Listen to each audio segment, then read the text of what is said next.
Eu sou Mário Persona e essas são as respostas que eu dei aos que me perguntaram sobre a Bíblia.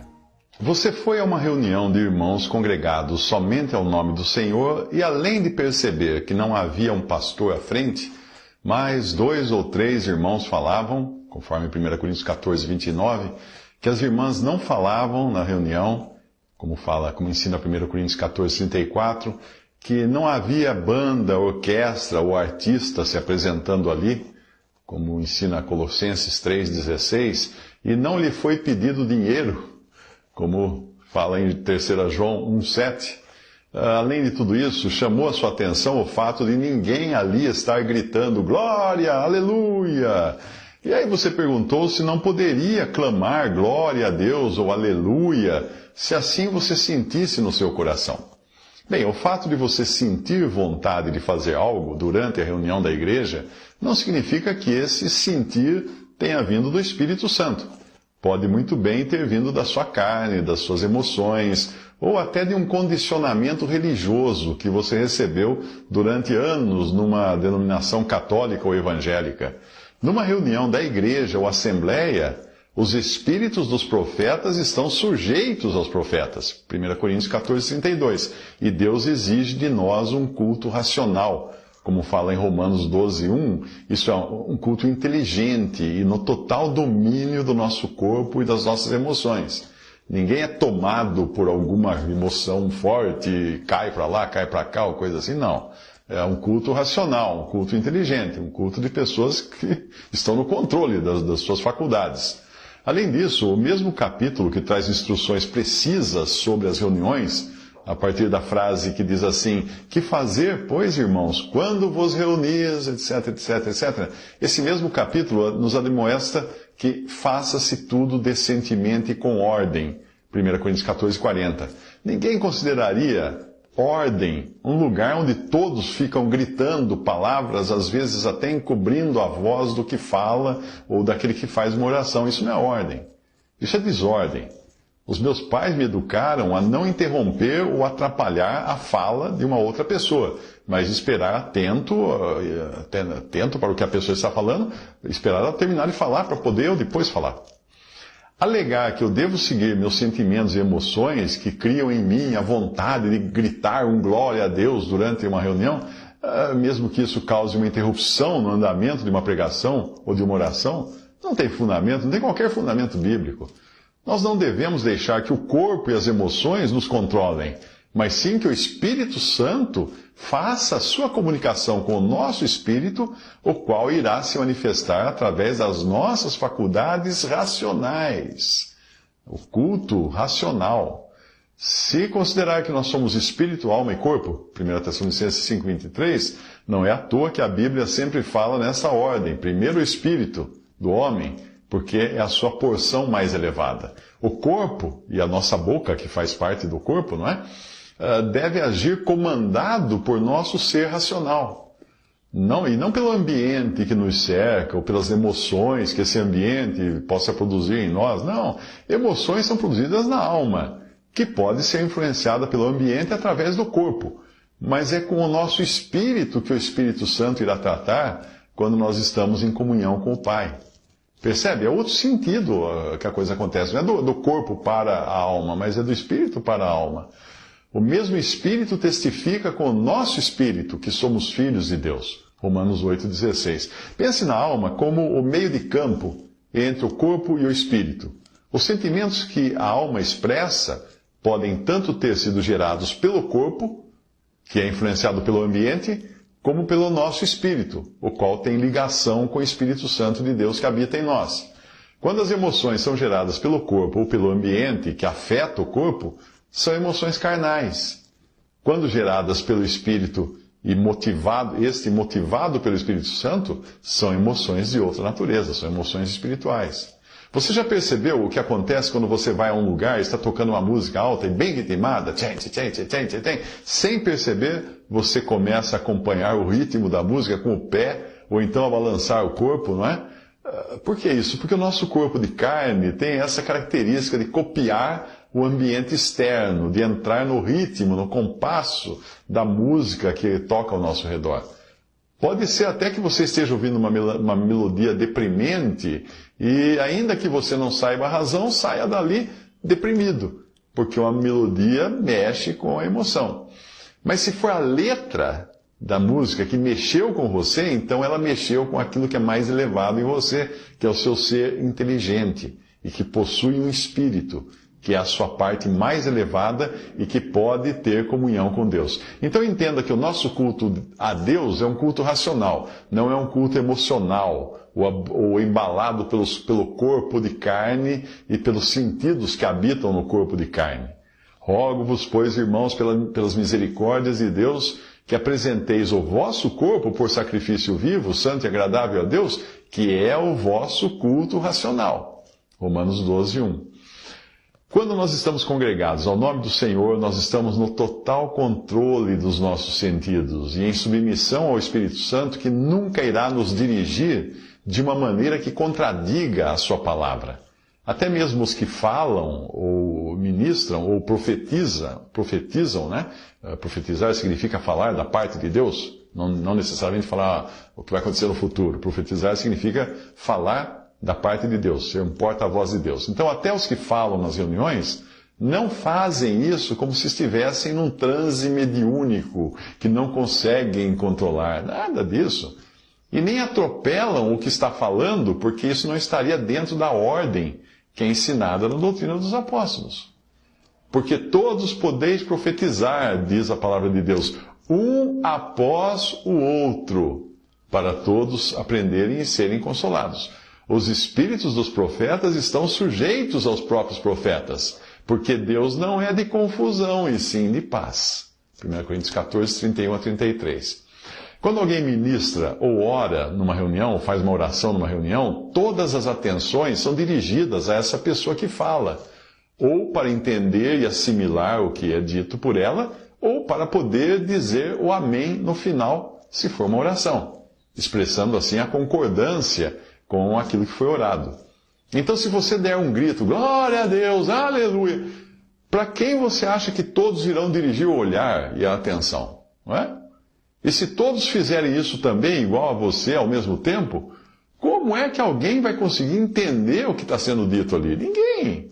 Nem o que está gritando os seus glórias e aleluias será capaz de ouvir, e nem os demais, porque a reunião irá se transformar numa algazarra, como que um querendo gritar mais alto que o outro.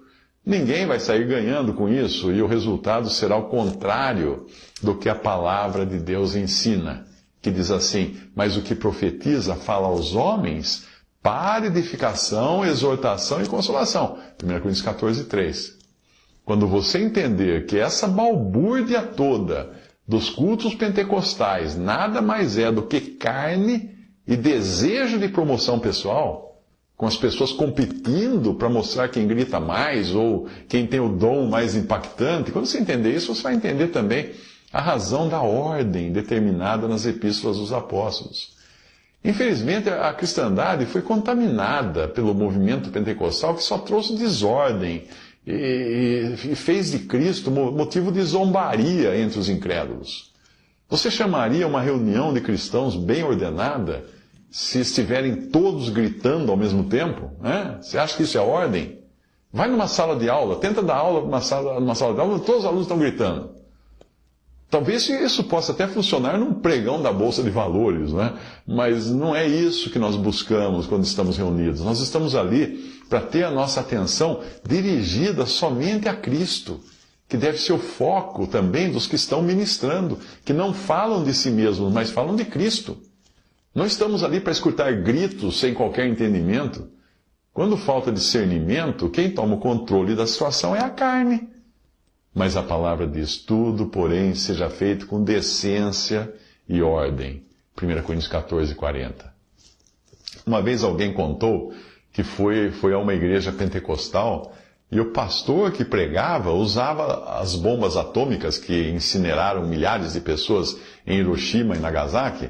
Ele usava isso como exemplo, uma figura, para fazer uma comparação do juízo de Deus contra os pecadores impenitentes e tal. Até aí tudo bem. Mas essa pessoa me contou que, dessa visita àquela igreja, ela disse que nunca tinha visto uma coisa mais absurda, mais insana. Segundo ela, a pregação era mais ou menos assim, ó. Quando o pastor disse, e quando a bomba atômica explodiu sobre Hiroshima, morreram 150 mil pessoas. Aí o povo animado começou a gritar, aleluia, glória a Deus, louvado seja, Senhor, obrigado, Senhor. Então aí o pastor continuou, e a bomba que caiu em Nagasaki queimou 80 mil pessoas. E as pessoas acharam aquilo o máximo. E gritavam, ó, glória, aleluia, Deus seja louvado. Não. O meu amigo não estava num hospício, ele estava num templo de uma igreja pentecostal, vendo o que acontecia ali e acontece em muitas outras igrejas por absoluta falta de discernimento. Um incrédulo veria que aquilo é loucura. Eu entendo que as reuniões da igreja devam ser para glorificar a Deus e não ao homem. Para exaltar a Deus, edificar os homens, existem atividades de ministério da palavra, que edificam os homens, não é? Será que na doutrina dos apóstolos você encontra alguma coisa do tipo assim, tratando-se de profetas, falem apenas 2 ou 3, e os outros deem glórias, aleluias, louvado seja? Você encontra isso? Não, absolutamente não. Isso até parece, né, um versículo, mas não é. O versículo realmente diz o seguinte, 1 Coríntios 14, 29, tratando-se de profetas, falem 2 ou 3, e os outros julguem. Você já perdeu um gol do seu time preferido porque alguém desviou a sua atenção justo naquele momento? Alguém deu um grito, naquele momento você virou para a pessoa? Assim também, como você poderia julgar o que está sendo falado ali na reunião se não estiver atento às palavras da pessoa que ministra?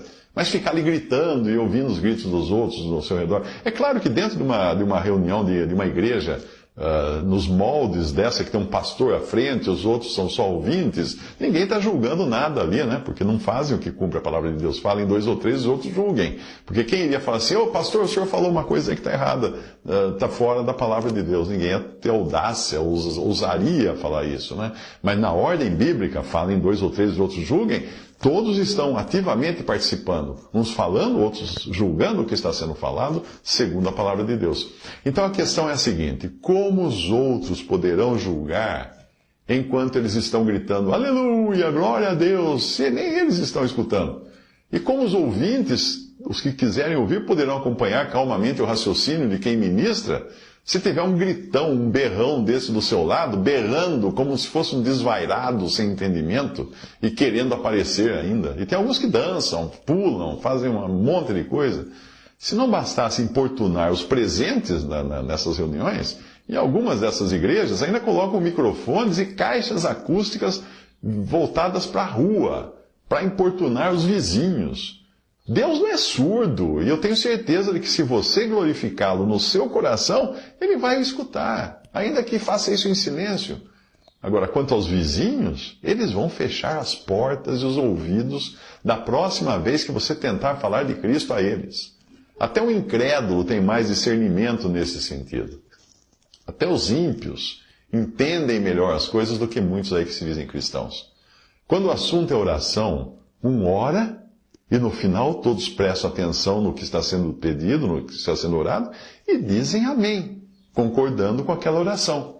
Agora, se todos oram ao mesmo tempo, ninguém vai entender nada, e nem vai ser capaz de dizer amém com entendimento. Para que serve o amém, então, se eu não sei o que foi falado? O contrário deve ser feito na hora de cantar hinos. Aí sim, no louvor, a igreja não está reunida para apenas um cantar, e os outros ouvirem e aplaudirem. Vamos ouvir, a irmã fulana vai trazer um hino para o nosso enlevo espiritual. Isso não existe. Não é um show de calouros aquilo ali. Todos devem participar conjuntamente dos cânticos, a uma voz. A reunião da igreja não é show de TV, com plateia. É o corpo de Cristo reunido para Cristo, não para a exaltação do pregador, de uma banda ou de um artista, para aplausos e vaias, não é isso. A Bíblia diz, habite ricamente em vós a palavra de Cristo, instruí-vos e aconselhai-vos mutuamente em toda a sabedoria, louvando a Deus com salmos, hinos e cânticos espirituais com gratidão em vosso coração, para que concordemente e a uma voz glorifiqueis ao Deus e Pai de nosso Senhor Jesus Cristo. Colossenses 3,16, Romanos 15,6. Este último versículo, para que concordemente ou de acordo, a uma voz, juntos, glorifiquem a Deus e Pai, este último versículo fala muito bem de como o louvor deve ser em uníssono, ou seja, com todos participando com suas vozes para formarem uma voz. Quando nós cantamos, estamos louvando e glorificando a Deus a uma voz, ou seja, em conjunto. Quando se trata do ministério da palavra ou da oração, um fala e os outros escutam. Um levanta a voz para orar e os outros escutam. É assim que nós vemos todos os lugares onde vão orar na Bíblia, um levanta a voz e ora e os outros escutam. A reunião é da igreja ou assembleia, o que equivale a dizer que é do conjunto. Não é cada um por si, fazendo o que bem entende, porque sentiu o que devia fazer, e muito menos dando berros de aleluia, glória a Deus, mas é um exercício conjunto e uniforme. Até mesmo as irmãs que cantam, mas são ordenadas a permanecerem caladas no falar, elas participam com as suas orações silenciosas pelos irmãos que estão ministrando naquela hora, ou dizendo amém para concordar com o que foi trazido em oração por algum varão. Tudo com decência e ordem. O movimento pentecostal introduziu no ministério louvor, no ministério do louvor e da adoração, muita coisa que serve mais para inflar o ego. E não é raro você encontrar gente se gloriando desse ou daquele dom. Eu falo em línguas. Eu tenho dom de profecia. Minha filha aqui é profetisa. Ela fala coisas maravilhosas. Geralmente os dons mais barulhentos são os mais valorizados. Ou então ficam exaltando esse ou aquele pastor missionário. Aquele pastor ele faz milagres. Aquele missionário, nossa, aquele missionário faz coisas incríveis. Em alguns lugares, para exaltar o cantor ou a banda, eles fingem não estar exaltando o cantor ou a banda. E sim, o pastor ordena, no fim do número musical, ele fala assim, uma salva de palmas para Jesus. A quem você pensa que está enganando, hein? Então entenda, de uma vez por todas, que segundo a doutrina dos apóstolos, para a igreja, no louvor cristão todos se sentam na plateia e no palco só fica Jesus. Na adoração também, no ministério também, porque quem ministra tem o dever de dirigir os corações a Cristo, e não a si mesmo e os seus feitos e as suas conquistas, a sua prosperidade e coisas do tipo. E o que ministra não deve ficar apelando para a gratificação dos sentidos e para a avareza e ganância da carne, como vergonhosamente faz a nova safra de pregadores pentecostais da prosperidade. Geralmente são chamados de neopentecostais. E nesses púlpitos o apelo não é muito diferente daquele que o diabo fez a Jesus na tentação, oferecendo a ele todos os reinos do mundo e a glória deles. Disse-lhe, tudo isto te darei se prostrado me adorares. Mateus 4, versículo 9. Visite respondi.com.br. Adquira os livros ou baixe e-books. Visite 3minutos.net. Baixe o aplicativo.